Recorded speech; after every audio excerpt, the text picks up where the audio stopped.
My name is Jae-yu. I am 46 years old. I was born in Seoul, South Korea. I came to the United States, specifically in Chicago, October of 1977. I can recall leaving Korea at the airport, waving bye to my grandparents, and landing at O'Hare, and then spending the first 2 weeks at my aunt and uncle's house. I remember it pretty clear. And to be in a place I had no clue, no idea where I was going. That was pretty, again, when I set foot here, it was frightening. I was scared. It was weird. So my parents, when they first arrived, my dad, during the day, the morning shift, we call it, would work at a factory that would make the bristles for the car wash. Then he would come home for 2 hours and then leave with my mom in the evening to clean office buildings. And my mom would be a waitress during the day. So that's where I would have to be home alone with my brother for like 2-3 hours. And then my dad would come and then would leave for the night shift. So we would actually be in bed alone until they came back. I don't know what that was, 11, 12, 1 in the morning. So basically my parents, I remember them telling me, don't look out the window, don't open the door for anybody, and just keep your brother quiet and watch TV.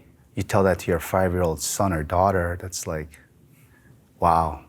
And I think about that, that's a lot of pressure, a lot of expectations to put on a young child, let alone someone that just came from a different country. I look back at it, I think it was very traumatic for me. I wasn't a kid growing up, pretty much. I had to grow up fast, be an adult, and just take care of myself and others. So when I think about that, that's very, very sad, very lonely in this journey of being a childhood, teenagers, until I got married, just trying to, live on my own, so to speak. I had parents there physically, but emotionally and just everything else, they weren't there. They weren't there. I had a great opportunity to talk about how I felt not loved from my mom. It's about 3.5, 4 years ago. We had asked her to watch our children so that my wife and I could go away for a retreat. And her answer was, "What's wrong with you guys? Why do you guys need to go on this retreat? Like, what's going on?" I said, "Well, Mom, let me tell you why." And we were going on a retreat to have some inner spiritual healing done for ourselves. And I told her I was feeling very sad. I was, at that time, probably was taking medication for my depression, anxiety and depression. And my parents knew about it. Of course, they didn't say anything. They didn't know what to say. So my mom would continue on and say, so why do you have to go? And I said, well, this is the reason why. I feel a lot of pain in my heart. And she asked, what pain? I said, well, I felt like you weren't there for me as a kid. Physically, you were there.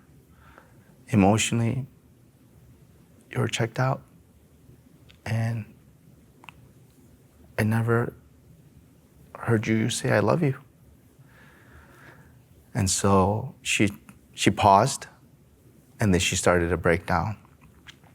And then she said, you're right, I'm sorry. I didn't know how to love you guys, both you and your brother. And so once she said that, I felt like, okay, this lady gets it. Never too late. This was 3-4 years ago, still in my 40s. I felt a sense of freedom when she said that. And I could let go of some of that pain and animosity towards my mom. College was not easy for me. I went out of state and didn't know anybody there except for one other person in my area. I survived, I had fun. The community I had there was a Christian community of college students that really, I felt a strong sense of support and belonging to. After my sophomore year, I quit school and started business with my father. And that was hard for me. I felt, wow, I have nothing going for myself. I felt like a low life, so to speak.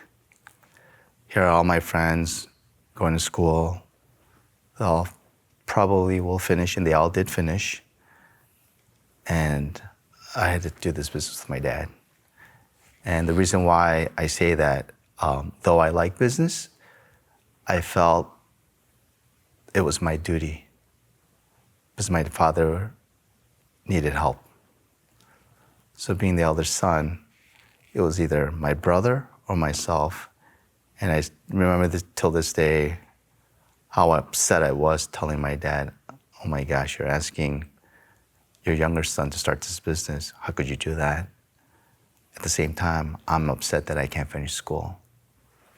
But I will quit school and support you in this. So that was 1991. And till this day, thankfully, the business is still going well. I'm not bitter anymore. At the same time, I don't recognize the gift that there was a gift there. Back then, I felt like everybody, all the parents were like, you gotta go to college. You have to finish college. You have to be a doctor, lawyer, be an engineer, be an accountant. And when I knew I couldn't do that, I felt really low. Though I was working very hard at the business, growing it and doing somewhat okay, I still had that stigma, just, you know. And then I got married, have 2 beautiful kids, and I've been blessed. I have a lot, and that's what I want to look forward to, is to live in the present, learn from my past. Still, there are wounds that I need to peel back and dive deep into so that it doesn't get in the way from me living out my future or living what the plans are for me. My name is Yu, and this is my Korean American story.